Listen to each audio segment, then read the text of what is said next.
Hey gang, it has been forever since I did my last video, and there are several reasons for it. The primary one is just that the editing took forever. So I am no longer putting a headshot up in that corner. Also, the audio I think is much better, even though this is not a super expensive headset. It's better than what I did have. I've spent a little bit of money on a better top-down camera. You can see in this photo what my recording studio, quote unquote, looks like. And I've made the photo tall so that you can see my Star Trek Barbie and Ken and Munsters Barbie and Ken, among other things, up there on the wall. The big wizard over there, I call him Bigby because of the size of his hands. I forget that joke. You've been around for a while. So this is the heads-up shot that I'm talking about. This is the tabletop shot. I've got a little bit more space than I did before, but the one thing that bugs me about it is this cord. But hey, it's not long enough to run under the table or whatever, so I'm just going to have to live with it. I do have a lot more space than I did when I was using the corner desk back here because it's full of stuff, speakers and toys. Well, there's toys all over the place. One thing that I am particularly proud of is that when you look at that photo, the computer that's doing the recording is a Chromebook, an HP X360 to be exact, running MX Linux and OBS Studio and so on, but that's the operating system.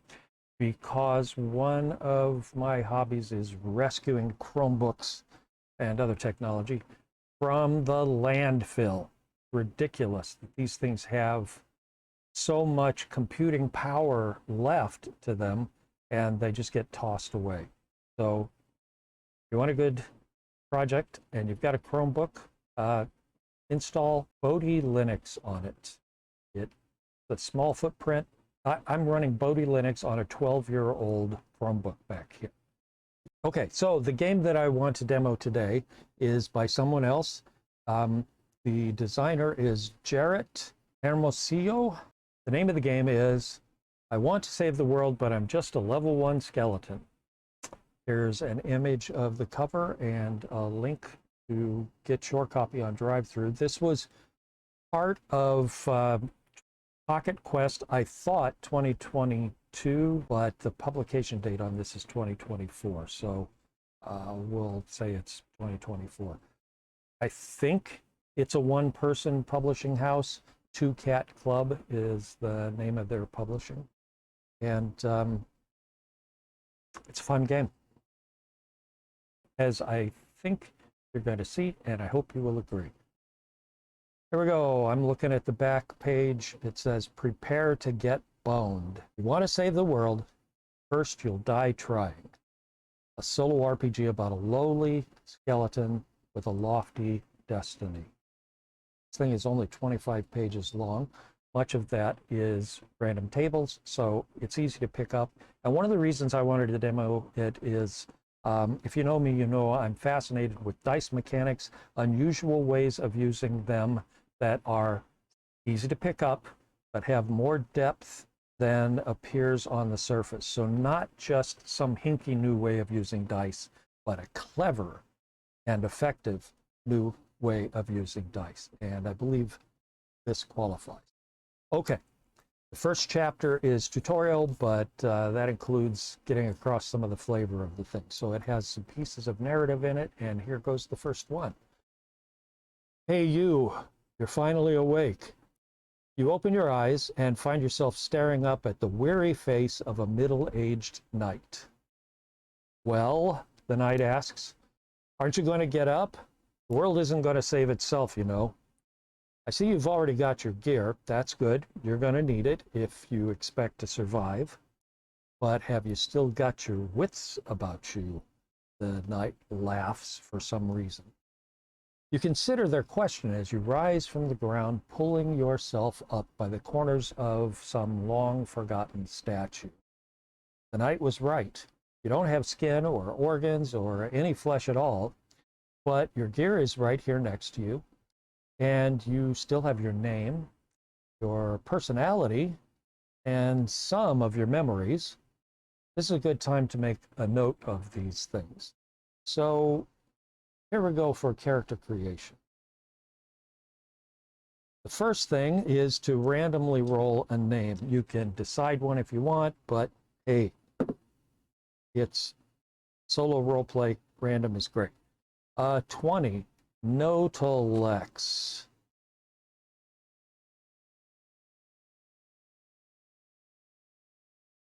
Which, if you'll notice, is skeleton spelled backwards. And approaches and skills. Okay, so looking at this character sheet, I forgot to mention we're a level 1 skeleton, and you're always going to be rolling a d20 fate die, and then you have approaches, which are sort of like attributes. You have skills, and you have items. Each of these things has a different die size, which you will use for challenge ratings. So to start off, we have maximum 5 bones. We have 0 marrow. This is basically hit points. This is sort of experience points. And you have 2 options. You can either roll a d4 and put a d8 in one of these, and then a d4 in the others, or you can roll twice and put a d6 in those and a d4 in the others. With skills, same thing. So I'm going to go with just one d8 approach, and it is 2. Notolex is a careful soul, so not daring, not clever, and not subtle. For skills, I am going to roll twice, go d6s. So 6, good at research, and 3, and alchemy. Sounds like Notolex was something of a scholar in their life. Okay, items. Starting items. Here we're going to roll 4 times. On this table, I got a 7, an oil lantern.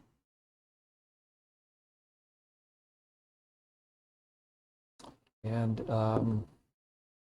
can't add too much to read. A 9 is fancy clothes.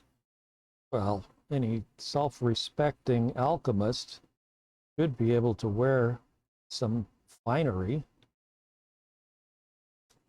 even if they're covered with dirt from the grave. 12 is thick gloves, which again, you're going to be working with those chemicals. You are going to need some gloves. And finally, 18, a compass. Not sure why our alchemist has a compass. Maybe for seeking out magnetic items. Obviously, alchemists travel to pick up different rare things, and so probably needs a compass to suss them out. All right, the next part of this chapter, we go to another set of, another bit of fiction. With your gear sorted and your personality at the bare minimum to qualify as a character, you take a moment to survey your surroundings. You're in a vast graveyard full of crumbling tombs, open graves, and dreary hills. Far in the distance, you can see the twinkling lights of a town. Marrowed one, the knight addresses you again. You'd better get a move on. The overlords await in their dark lairs. The knight laughs again as they wander off. It's all completely clear now. You, a level 1 skeleton, want to save the world. You must enter the domains of the 4 overlords, overcome the challenges you find within, and steal their artifacts. Each overlord has 1 magical artifact. Only then can you challenge the great king and put an end to, well, you're not sure what exactly, but it's definitely bad. Something really world-threatening. First things first, though, you need to make it out of this graveyard. Thick fog hangs around your feet as you walk along the winding path through the hills. The caw of a hungry crow echoes in the distance. Dozens of stone tombs sit on either side of the path, some more ornate than others, but all worn down by the ravages of time. Obviously, this cemetery doesn't get much upkeep. As you round the corner at the end of the row of tombs, and we get to our first challenge. The Graveyard Challenge, which is in this chapter just to demonstrate how you're going to face the challenges in this game. So I'm going to keep track of things, just I like the narrative. Here's our Graveyard Challenge is 4 and in the tray. And I've got a 3, which is the fog grows thicker. You can only see a few feet ahead. Not all challenges are monsters. DC 8, hit points 60. Nope, hit points 50. Okay, let me take a moment just to talk about these dice. All right, they're by Black Oak Workshop. I'll put a link in this video. And these are, I think they're like Firestorm or something like that, but they're skulls. And one of the things I love about Black Oak is they have several of their D4s are set up, they're kind of like miniatures. So that is a skull there, a skull there, a skull there. When it's sitting on the table, it's like there's a skull sitting on the table. They have campfire, and I think it's row or something like for a familiar. Anyway, so if these are all skulls, how do you know what you rolled, right? And this is the brilliance of it. If they're all skulls face up, then that means you rolled a 4. If they're not all skulls faced up, it's because one of the faces has numbers on it, and so whichever corner is up, as is the case with many D4s, is what you rolled. So that's where I got the 3. All right, so the way the game works is you're always going to roll your fate die at D20, and you are going to take an approach. Well, I'm going through this nasty fog. I'm going to try to be careful not to fall in one of the open graves. And so that gives us a D8. Skills, alchemy and research. Can I justify using one of those? Well, nothing else really works here, but I think, yeah, I'm going to use research. This being a clever skeleton in life, Nodalex had studied this cemetery outside of town, and so remembers something about how it works. And then what about items? You always get to roll a D6 if you're using an item. Maybe this oil lantern. No, the compass, that makes sense. The oil lantern could end up reflecting back from the fog, whereas the compass can point us toward town.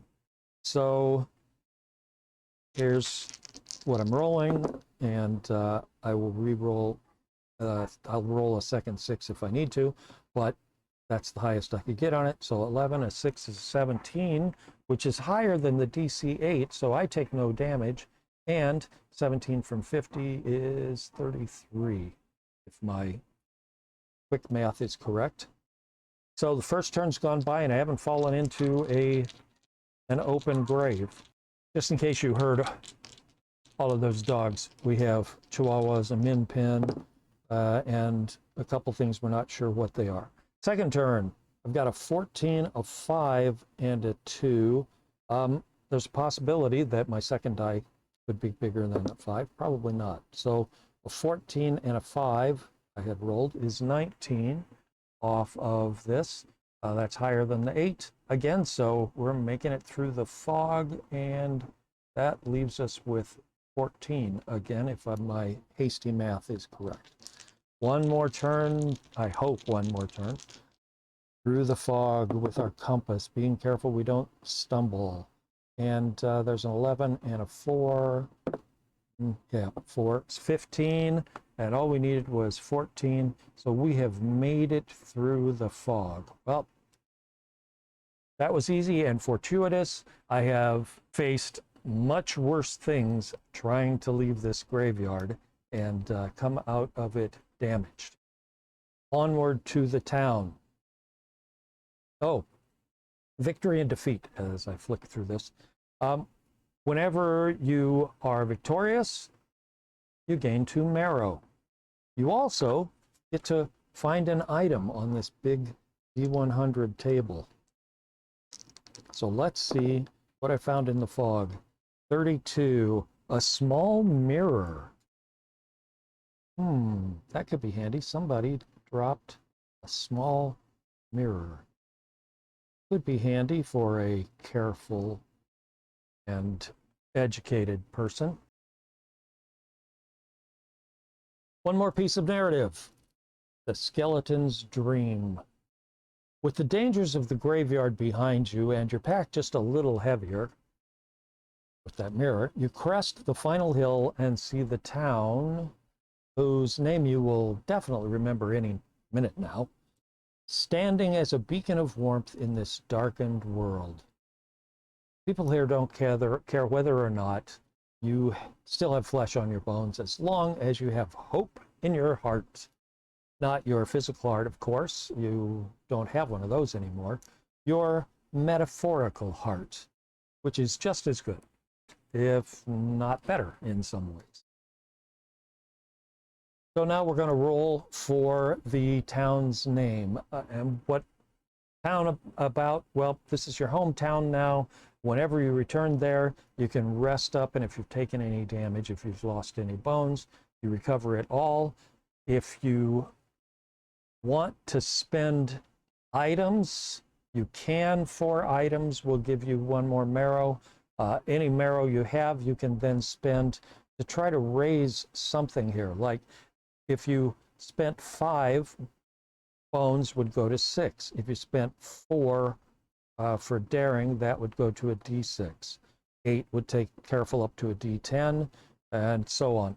Maximum D12 on any of these things. Attribute can't be higher than a 12. Yeah, well, that would count as both things, approaches and skills. And each time you improve something, you raise your level.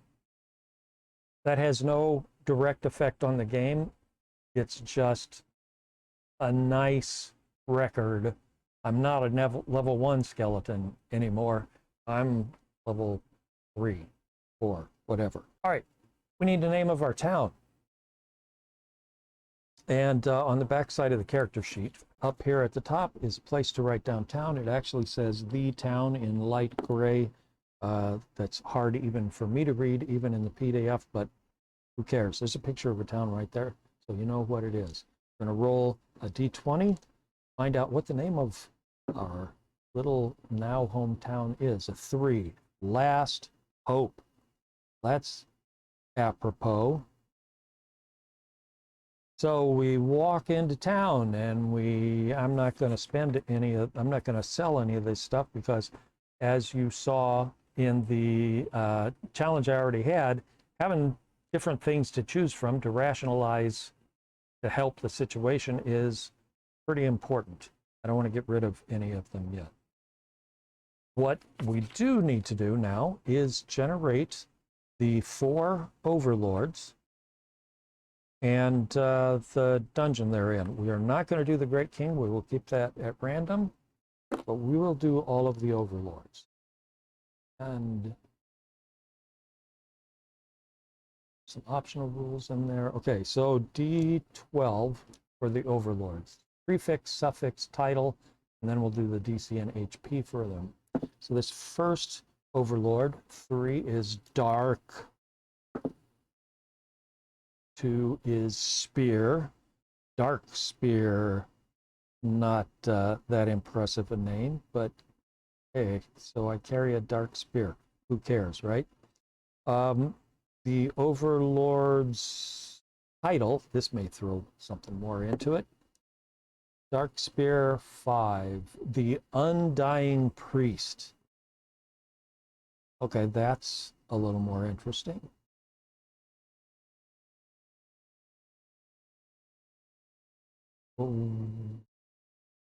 What do you imagine for Dark Spear's background? Why this priest has become a follower of the great king?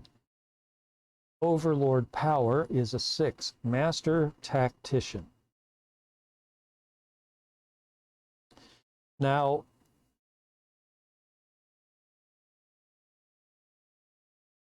I've talked about how much I love the mechanics to this game.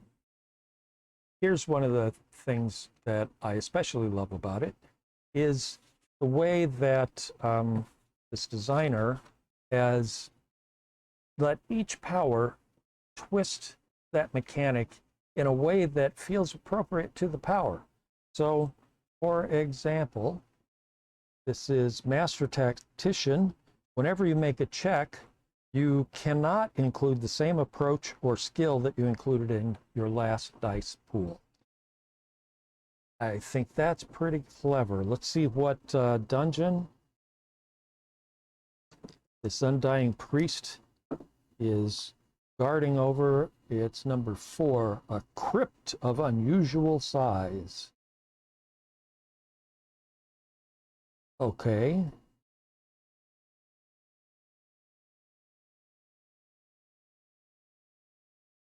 I'm immediately thinking of Tulu and Rillier, but I'm always thinking of Tulu and Rillier. And on that D12, we come up with a 5, gives us a difficulty class of 14 and 60 hit points. Okay, our next overlord is 8, Shard, 5, Killer. Okay.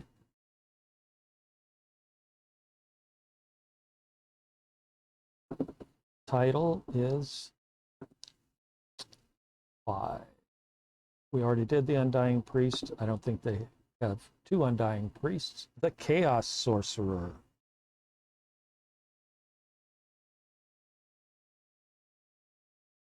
Sorcerer. Okay. I'm working very hard not to write over on my DC and HP. Overlord Power. A 5. Chaos Magician. Well, that's apropos.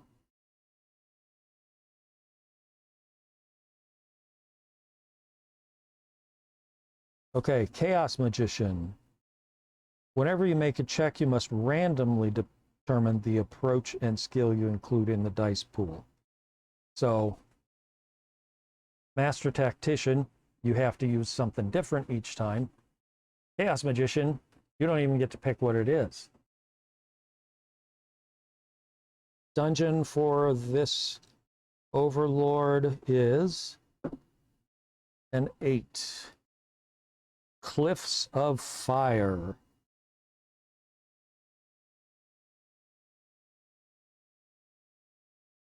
And now I'm thinking of Princess Bride. DC and HP, a 2 is a 12 and a 60. I like seeing that 12. Okay, next is a 10, Soul, 5, Killer. I already had Killer. Let's see if we can come up with something different. 4, Soul Dancer. Probably came and danced on my grave, right? Didn't get my soul. 10, Forlorn Knight.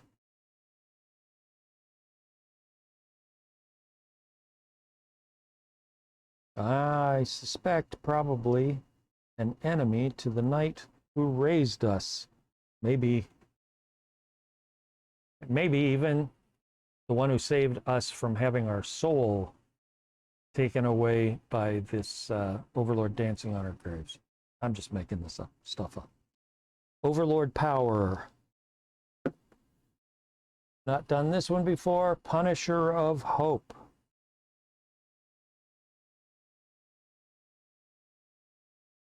I'm liking the flavor of the Soul Dancer, the Forlorn Knight being a Punisher of hope. And Dungeon 9, Prison Beneath the Mountain. Wow. This really feels flavorful to me.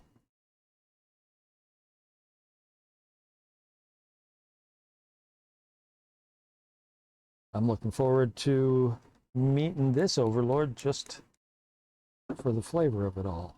7 is 14 and 100. Well, maybe not with all of those hit points. Still, 14 could be worse. All right, and our fourth challenger here is 8 Shard. Already got Shard. Let's roll something different. 3 Dark. Already got Dark. Sorry, reroll. 4 Blood.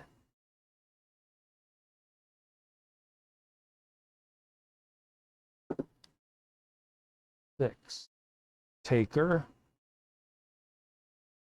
Okay. Sounds like a vampire. 6 The Lowly Thief. Thief of Blood.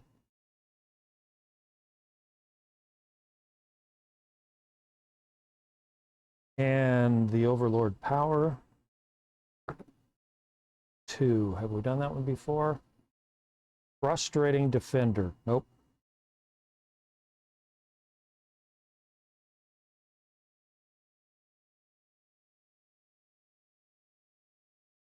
So this sneaky thief is apparently hard to hit.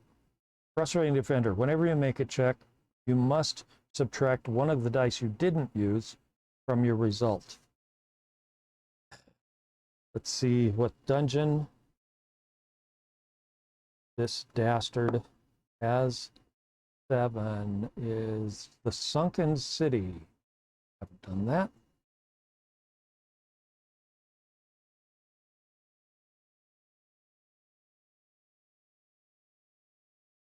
Now, if I haven't said it before, one of the cool things about the game, each of these dungeons has its own separate encounters, challenges that are flavored to suit that particular thing. Adds some fun to the game. Oh, and I need DC and HP for this. A 6 is 14 and 80. Okay, so we have our overlords.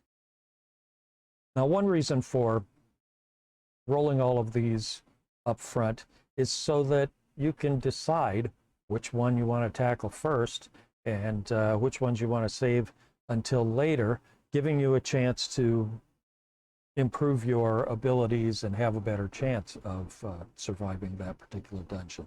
Let's play through at least a couple of turns of a dungeon, and I'm thinking might as well go after Shard Killer, the Chaos Sorcerer, Chaos Magician, Cliffs of Fire.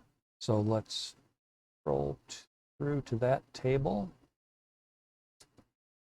And Cliffs of Fire challenges.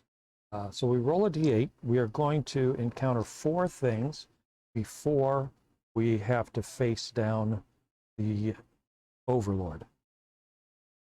Cliffs of Fire, encounter number 1. 4. A living storm blows across the area. Sorrowful wail carried on its dangerous winds. And that is a 12 and a 60. So, Cliffs of Fire. You don't have to write this down, but I like kind of having a journal, and it's the Living Storm. And what I do need is this DC 12, HP 60. And here we go. Gonna roll the gonna roll our fate die. And oh, careful is what we're best at. So we're careful as we go through this. Again, either research or alchemy. I'm thinking let's use alchemy this time. And we've used it to cover this small mirror. That's what we'll use for the other D6 with a wind repelling surface.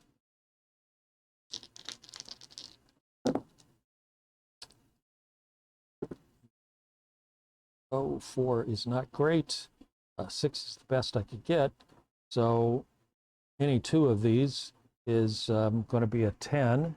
And the DC is 12. So ouch, we didn't make it and we lost a bone. But we did 10 points of damage off of this 60. And that takes them down to a 50, obviously. Okay, well, the mirror apparently isn't doing its job. So let's turn to that compass. And careful isn't really doing the job. So let's go with daring. I know it means I'm rolling a small die, but that's part of this game. And I'm using the compass. And also research. Again, very knowledgeable level 1 skeleton we have here. So research of a D6, and when we use the compass, if we need a second D6, we will roll that. 7 and a 6 is the best we can get there, is a 13. We did beat the DC, so we take no damage. And 13 from 50 is 37, if my math is correct. Okay, onward. We didn't take any damage that time, so that seems like a good approach. Once again, we're going clever and alchemy, and research and compass. 12 and a 6 is the best we can do. 18, so no damage to us. And 18 from 37 is 19, I believe. Okay, same thing, though now I think I can justify going with careful. Fate, careful, research, and the compass if we need it. Careful because we're so close to the edge of this storm. If only we can keep from taking any damage. This time we will be out of the woods. I've got a 14. Here's where I roll for the compass. 4 is an 18. We didn't take any damage, but there's 1 point left to the storm. Maybe we were too careful. But, you know, you can end up getting damaged by that one last incautious moment. So here we go. Same thing. Careful and research and the compass if we need it. 15, 4, and 2, just for the heck of it. Okay, so 19. There's only 1 point left there. We succeeded. Get 2 marrow and get to roll on the D100 item table.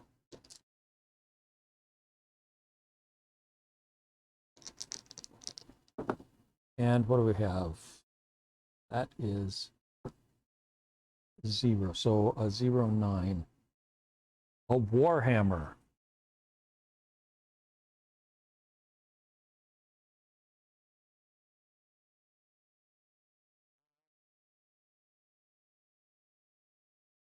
Someone else died, blown about by these by this living storm and left a warhammer. Alchemist is not likely to use a warhammer. We'll sell that as soon as we get back into town. So here's the thing. We could go back to town right now and do some spending, but we would have to face the cliffs of fire again. So it's keep going until you're either boned or there is one other way out of dungeon, but it's completely random. So let's see what we're facing next. Stalwart skeleton. A 6. A majestic angel descends from on high and promises to smite you if you don't win a debate with it. Well, glad we got some research, even though we're not very clever. Fancy clothes, boy, I don't know that we got anything we can use in a debate, but hey, this angel wants to debate, so what are you going to do? You're going to debate. And the angel has a DC 8 and 80. So we are lucking out in terms of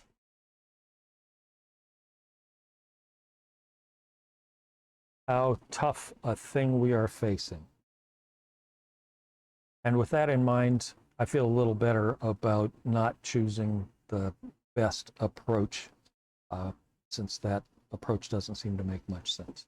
So, there we go. We've got our fate die out there. Clever seems to be the approach to go with. And research. Boy, and I hope this is going to be good enough, because I don't see any items that make sense at the moment. Oh, this really sucks. A 1, a 1, and a 2. So the best I can do is a 3, which is not enough. I take a hit, and this angel is down to 77.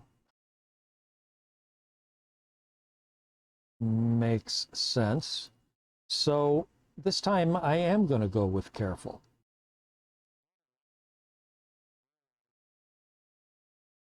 Nodalex realizes that he's not going to be able to clever his way out of this. This angel has a much quicker mind. So maybe if he's more careful about his answers, because the angel didn't say anything about how long we were going to spend here, careful and research, that's a good one for debating with. And maybe use the fancy clothes to try to impress the angel with Nodalex's sagacity. So we're going with fate. We're going with careful approach. We're going with the D6 research. And if we need to fall back on the fancy clothes, we'll do that as well. 2, 6, 2. We're at 8, which is just enough not to take any damage, but it's taken us forever. Angel is down to just 69. But hey, that got us through, so I think a little more careful, well-researched response maybe will help us. We got a 3 on that D6. Oh, there's a 6. So we're at an 18. 18 takes that angel down to 51. Beginning to see the wisdom of our debate. And that sort of sucks. 7 and the 5. Let's see if I can get a 6 out of the clothes. Nope. So we're at a 12, which is enough not to take any damage, but takes this down to 39. We're barely half. Boy, this fate die is letting me down. There's a 9. Let's see if I can get a 6 out of this. Nope. So a 9 takes it down to 30. This debate is taking forever. I don't know what Nodalex and the Angel are debating, but it's got to be something with the cliffs of fire and flames. Maybe it's the flames of Gehenna, whether they actually exist or not, which the Angel would know, which is why does he want to debate? Maybe just to see how clever Nodalex is, or just for an excuse to smite someone. But this strategy is working for us. What in the world? I rolled another 2. Got a 6 and a 4 as a 10. Let's see if the close will give us a 6. Nope. So a 10 down to 20. Wow. Onward into the night. They talk. That's a little better. 18 and a 5 and a 4. Let's see if we can get a 6. Nope. 18 and 5 is 23. And we have won the debate. We have won the debate. We get another couple of marrow. And we get to roll on the table of items.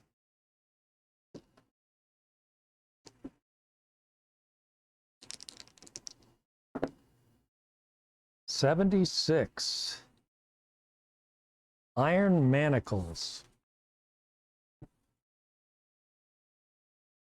Interesting.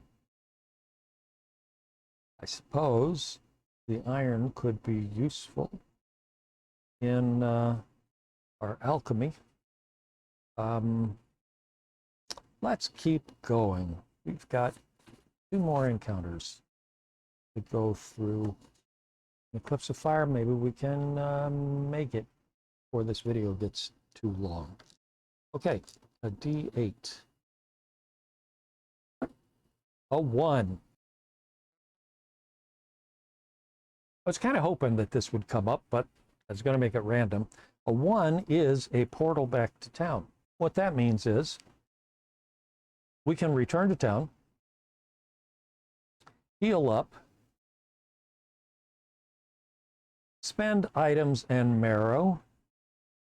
I'm definitely going to spend 5 marrow to bring Nodalex's max up to 6. That leaves us, I didn't mean to cross all that. Leaves us 1 marrow here, and I could sell some of this stuff right now, but it's only going to take us to 2 marrow, so not a big help. We have 1 more encounter for this dungeon, and portal back to town, the portal back to the dungeon. So let's see what our 4th and last encounter is. An 8. You find a treasure chest that is, to your shock and dismay, actually a chest-shaped monster. Okay, so mimic chest. Might as well use AD&D terms. And it is DC 14 and hit points of 60. Okay. How does an alchemist fight a chest? Well, got these thick gloves. Carefully. Research sounds like a good one for knowing what these terrible pretend chests are all about. And if I didn't already say thick gloves makes sense to me. In this case, I think instead of trying to unlock the chest, Nodalex is trying to lock the chest. So we have our fate die, our careful D8, our D6 research, and thick gloves if we need them. Hard to unpick a lock with, or it's hard to pick a lock with thick gloves, but maybe it's easier to close one. Okay, we can't roll higher than a 6 on the D6, so we're going to go with these 2 here, and it's a 12, which is not enough. So we're losing a bone, and that 60 goes down to 48.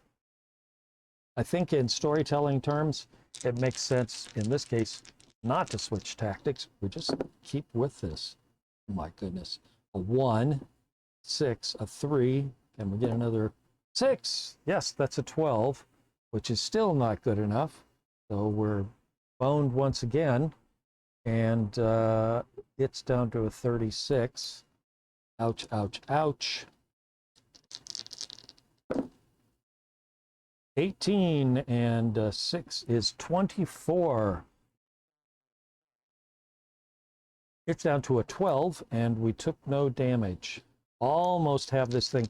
I picture Nodalix has got one thick-gloved hand pushing the lid closed and is now just trying to latch it with the other one.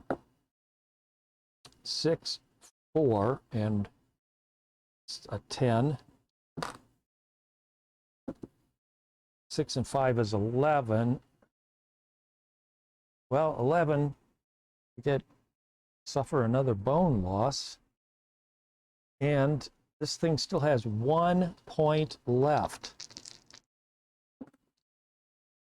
12 to 2. Let's see if we get something higher. Yep, 6, 18. Not that it matters, that thing's dead anyway. But we didn't take any damage, so get 2 marrow and a roll on this D100 table to see what was inside the chest that fell out while we were wrestling. 79 is a hooded cloak. Well, that's handy.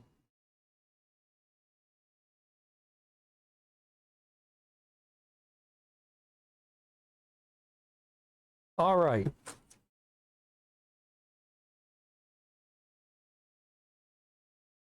Thing about that portal is we can retreat to it, go back to town, and heal up. Back to 6. Got marrow to spend. What do we want to sell? The Warhammer, for sure. I think the iron manacles. Do we want to keep the hooded cloak? Actually, I think we'll sell the fancy clothes and keep the hooded cloak. These things are stink of the grave anyway. Keep the thick gloves.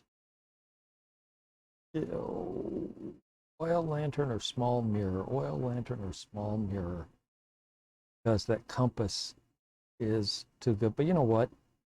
I just don't feel like keeping the compass. So there's 1, 2, 3, 4. We have 1, 2, 3, 4 items unsold, which I'm not going to sell. Takes our marrow up to 4, which I will spend on. I'm going to do daring, clever, or subtle. I'm going to do clever is now D6.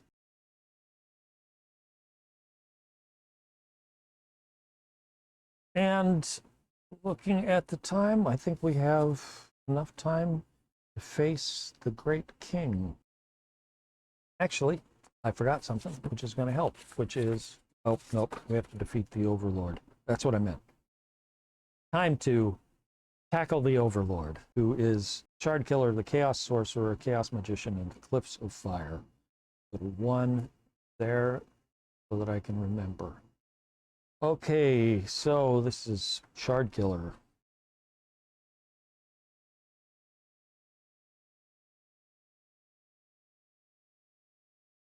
Someday I'll come up with a reasoning for why that name of Chaos Sorcerer, other than maybe it's destroyed a mirror, in which case, kind of like the idea that we kept this small mirror. We might be able to taunt them with it. 12, PC 12, and HP 60. Chaos Magician. This was the one where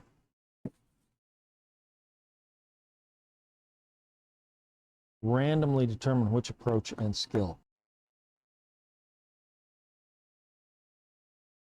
So that's part of why I raised that one skill, since I know, or that one approach. So since I know that we're going to be doing this randomly, it's nice to have more than one approach that's better than a D4.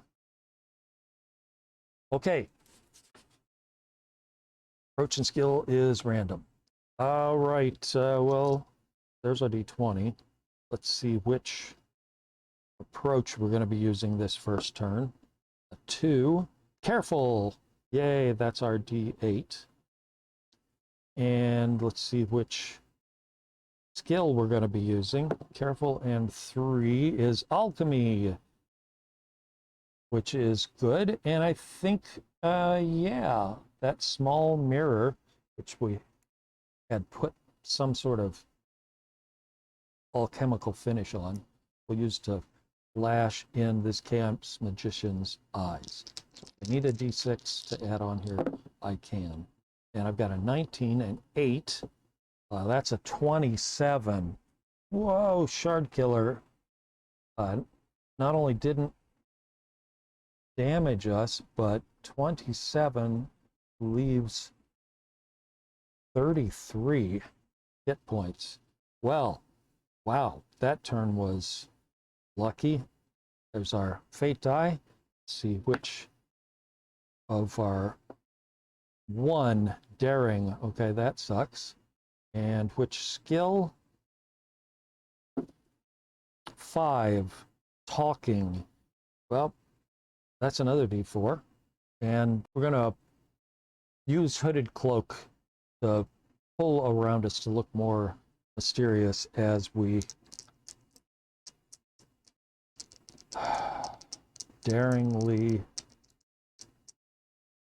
try to talk our way. And our 17, 1 and a 3, and we have a second d4 to roll. 17 and 2 is a 19. Yay, we didn't take any damage, and Guard Killer is down to 14. Chaos Magician is hurting us a little bit, or making our challenge more difficult, but so far no damage. I hope I didn't jinx myself. Approach is 1 daring. Not very daring. Tends to, we're probably going to be sitting here shivering in our boots. And a 4, 1, 2, 3, 4 is parkour. Daring parkour, jumping around like an idiot.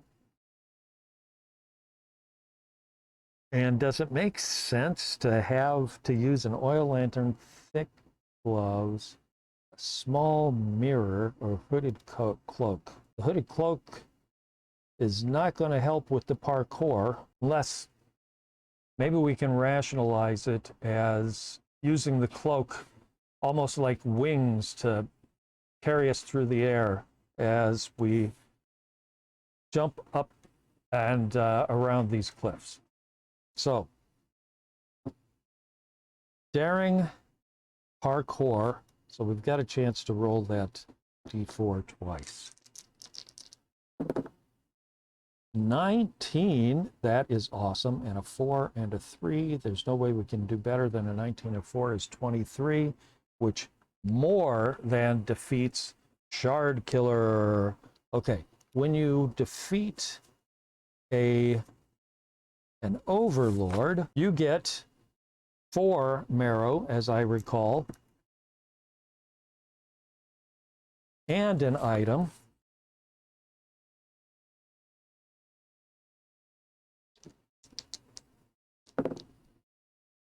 $97 spiked shoes.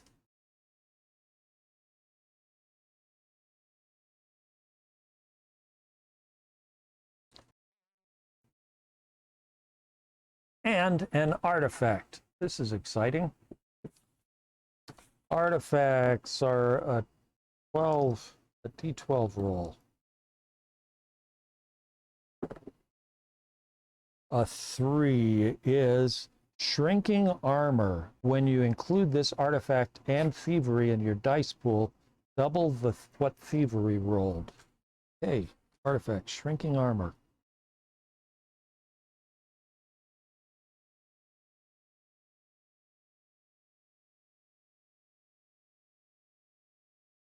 I think that it's about time to raise our thievery. So we'll go back to town.